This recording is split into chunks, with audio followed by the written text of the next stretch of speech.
आम धर्म हिंदू सनातन धर्म सबु सनातनी भक्त विभिन्न धार्मिक अनुष्ठान को जाई आराध्यों को दर्शन करने को जीवनर श्रेष्ठ कर्तव्य बोली भावन्ते। आखि नथिबा भक्त भी काहार ना काहार सहारा नहीं मंदिर रे पहुंची हाथ जोड़ी दिए आउ देखि न पारिले भी भगवान को स्थिति को अनुभव करि पारे। ओएसिस फर्टिलिटी रे व्यक्तिगत एवं विज्ञान भित्तिक चिकित्सा सहित आपणकर सुस्थ शिशु को 69% सफलता हार रे रखंतु।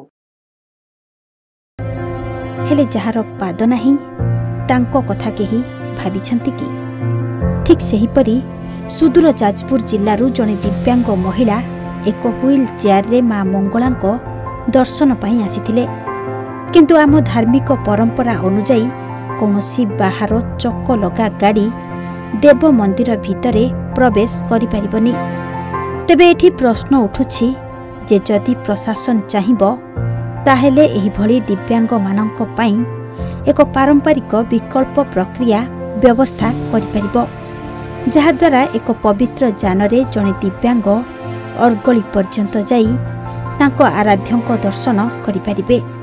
किंतु सेही व्यवस्था आज जाए काकटपुर मंगलांक मंदिर रे हेई पारिनी, जहाकु नै सुदूर जाजपुर भक्तटीए जेपरि प्रशासन को अनुरोध करिसंती ठीक सेहीपरि एही भली भक्तंक सुविधा दर्शन पाई सेवायत मध्य प्रशासन को अनुरोध करिसंती। प्राय मंदिर रे अलाउ करनांती किछि सुविधा करबा कथा किछि करूनांती, किछिटा मंदिर रे करथु किछिटा रे करूना किछि नै दूर रही दर्शन करिके जाउछे ना सुविधा टिके दया करिके कि आपण भी प्रशासन को किछि कहि कि सुविधा करेले भलो तो सब बेले तो आसी होनी।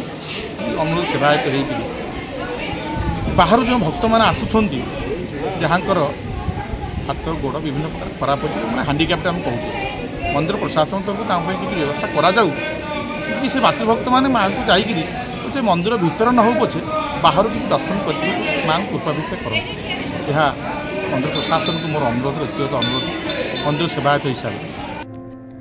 काकटपुर आर्त त्राण महांती रिपोर्ट ओडिशा भास्कर।